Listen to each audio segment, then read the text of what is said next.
আতা গাছে তোতা পাখি, ডালিম গাছে মৌ, এত ডাকি তবু কথা বউ না কেন বউ।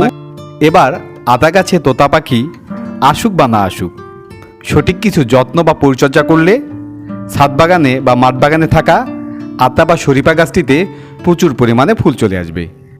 হ্যালো ভিউয়ার্স, আসসালামু আলাইকুম। আশা করি সকলে ভালো আছেন। দেশ ও দেশের বাহিরে যে যেখান থেকে আজকের এই ভিডিও দেখছেন, গ্রিন গার্ডেনিং কেয়ারের পক্ষ থেকে আপনাদের সকলকে জানাই আন্তরিক প্রীতি ও শুভেচ্ছা। ডিয়ার ভিউয়ার্স, আজকের এই ভিডিওতে আমি দেখাবো আতা বা শরীফার গাছটি কিভাবে রোপণ করতে হয় এবং রোপণ করার পর কী সকল পরিচর্যা করলে প্রচুর পরিমাণে ফুল চলে আসে এবং ফল সেট হয়। অতএব ভিডিওটি অত্যন্ত গুরুত্বপূর্ণ হতে চলেছে, তাই ভিডিওটি স্ক্রিপ্ট না করে শুরু থেকে শেষ পর্যন্ত দেখার অনুরোধ রইল। আর আপনারা যারা আমার এই চ্যানেলে নতুন, পরবর্তীতে গার্ডেনিং ও কৃষি সংক্রান্ত নতুন ভিডিও পেতে হলে চ্যানেলটি সাবস্ক্রাইব করে পাশে থাকা অল নোটিফিকেশন বেলটি অন করে রাখবেন। আর যারা ইতিমধ্যেই গ্রিন গার্ডেনিং কেয়ারের সদস্য হয়েছেন তাদেরকে জানাই অসংখ্য ধন্যবাদ। তো চলুন ভিডিওটি শুরু করা যাক।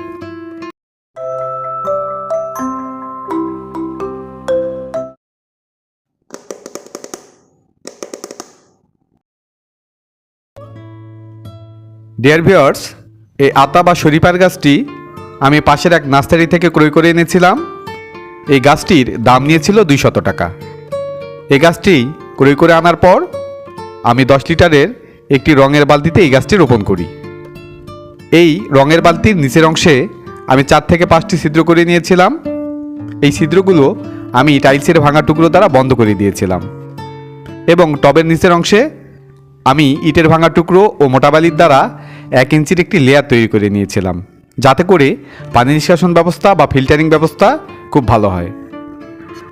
ডিয়ার ভিউয়ার্স, এবার জানাবো এই আতা বা শরীফা গাছটির জন্য আমি কোন ধরনের মাটি নিয়েছিলাম এবং সেই মাটি আমি কিভাবে প্রস্তুত করেছিলাম।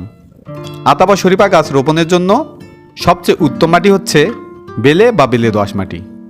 এক্ষেত্রে আমি 60% নিয়েছিলাম দোআঁশ মাটি এবং 40% নিয়েছিলাম 1 বছরের পুরনো গোবর সার। আপনারা চাইলে এই গোবর সারের পরিবর্তে ভার্মি কম্পোস্টও ইউজ করতে পারেন।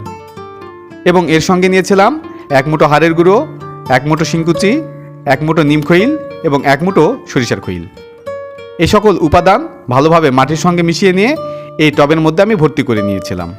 টবে ভর্তি করার সময় যে বিষয়টি লক্ষ্য রাখতে হবে সেটি হচ্ছে যেন টবের উপরের অংশ থেকে 1 থেকে 1.5 ইঞ্চি খালি থাকে, যাতে করে পরবর্তীতে পানি প্রয়োগ করতে বা যে কোনো ধরনের জৈব বা রাসায়নিক সার প্রয়োগ করতে সুবিধা হয়। এরপর টবের ঠিক মাঝ বরাবর এই গাছটি আমি রোপণ করেছিলাম। চারাটি গ্রাফটিং কলমের হওয়ায় চারা রোপণের 2 থেকে 3 মাস পরে গাছে ফুল চলে আসে, কিন্তু গাছটির সঠিক বৃদ্ধির জন্য আমি সেই ফুলগুলো সেটে দিই যেন গাছটি সঠিকভাবে বাড়তে পারে। চারা রোপণের 3 মাস পর থেকেই এই গাছের টবের মাটিতে আমি তরল জৈব সার প্রয়োগ করতাম।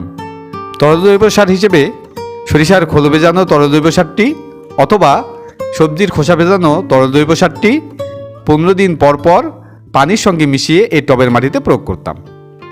এরপর থেকেই গাছটি খুব সুন্দরভাবে বাড়তে শুরু করেছিল। শীতকাল চলে এলেই এই গাছের পাতা সব ঝরে পড়ে যায়।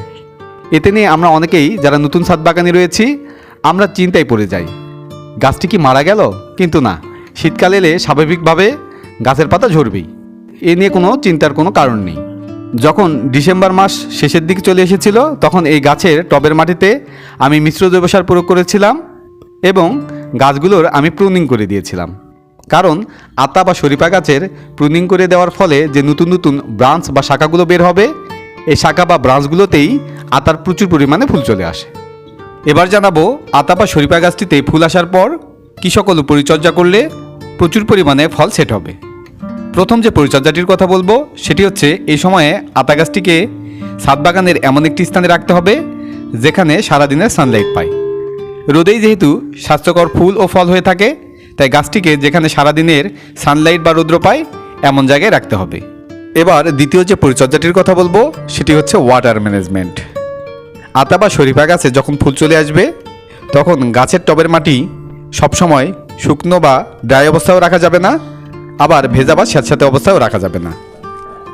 সবসময় যেন গাছের টবের মাটি একটি ময়েশ্চার ভাব থাকে, এই বিষয়টি খেয়াল রেখে গাছের টবের মাটিতে পানি প্রয়োগ করতে হবে। এবার তৃতীয় যে পরিচর্যাটির কথা বলবো সেটি হচ্ছে সার ব্যবস্থাপনা নিয়ে।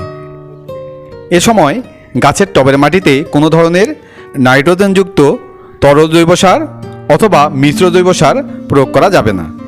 এ সময় এই সারগুলো প্রয়োগ করলে গাছের ফুলগুলো সব ঝরিয়ে ফেলে দিবে এবং গাছ বৃদ্ধির দিকে মনোযোগী হবে। তবে পটাশিয়ামযুক্ত তরল জৈব সারটি গাছের টবের মাটিতে প্রয়োগ করা যেতে পারে। এক্ষেত্রে কলার খোসা ভেজানো তরল জৈব সারটি অথবা পেঁয়াজের খোসা ভেজানো তরল জৈব সারটি পানির সঙ্গে মিশিয়ে গাছের টবের মাটিতে প্রয়োগ করলে ম্যাক্সিমাম ফুলগুলোই ফুড সেটিংয়ের দিকে মনোযোগী হবে। এইবার চতুর্থ যে পরিচর্যাটির কথা বলবো সেটি হচ্ছে কীটনাশক বা ছত্রাকনাশক স্প্রে। আতা বা শরীফা গাছে যখন ফুল চলে আসে তখন গাছের বিভিন্ন ধরনের কীটপতঙ্গ ও ছত্রাকগুলো সক্রিয় হয়ে ওঠে ফুলের ক্ষতি সাধনের জন্য। তাই আতা গাছে যখন ফুল চলে আসবে তখন একটি কীটনাশক ও ছত্রাকনাশক গাছে স্প্রে করে দিতে হবে। কিন্তু যখন ফুলগুলো ফুটে যাবে তখন কোনো অবস্থাতেই কীটনাশক ও ছত্রাকনাশক স্প্রে করা যাবে না, এতে করে পরাগায়ন ব্যাহত হতে পারে। কীটনাশক ও ছত্রাকনাশক স্প্রে করার 3 থেকে 5 দিন পর একটি পিজিআর গাছে স্প্রে করা যেতে পারে। এক্ষেত্রে ফ্লোরা অথবা মিরাকুলান প্রতি লিটার পানির সঙ্গে 1 থেকে 1.5 ml মিশিয়ে গাছে স্প্রে করে দিলে প্রচুর পরিমাণে ফুড সেটিং হয়ে থাকে। এইবার পঞ্চম বা শেষ যে পরিচর্যাটির কথা বলবো সেটি হচ্ছে হ্যান্ড পলিনেশন।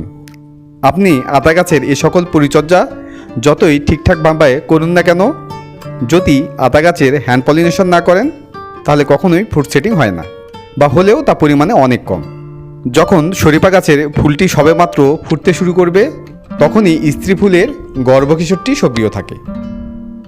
এ সময় এই পাপড়িগুলো এত আটোশটো ও সরু অবস্থায় থাকে যার ফলে বিভিন্ন ধরনের প্রজাপতি বা মৌমাছি পরাগ মিলন ঘটাতে পারে না।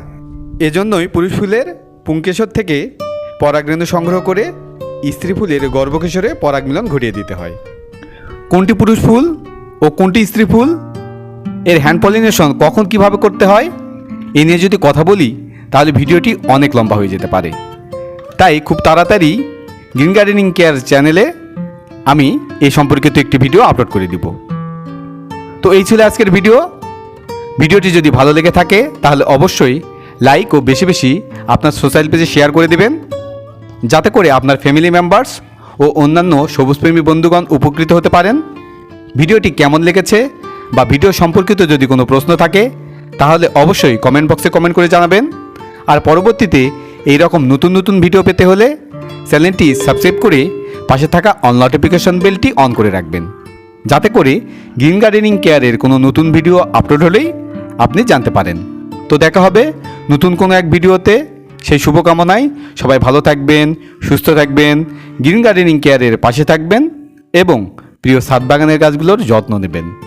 আল্লাহ হাফেজ।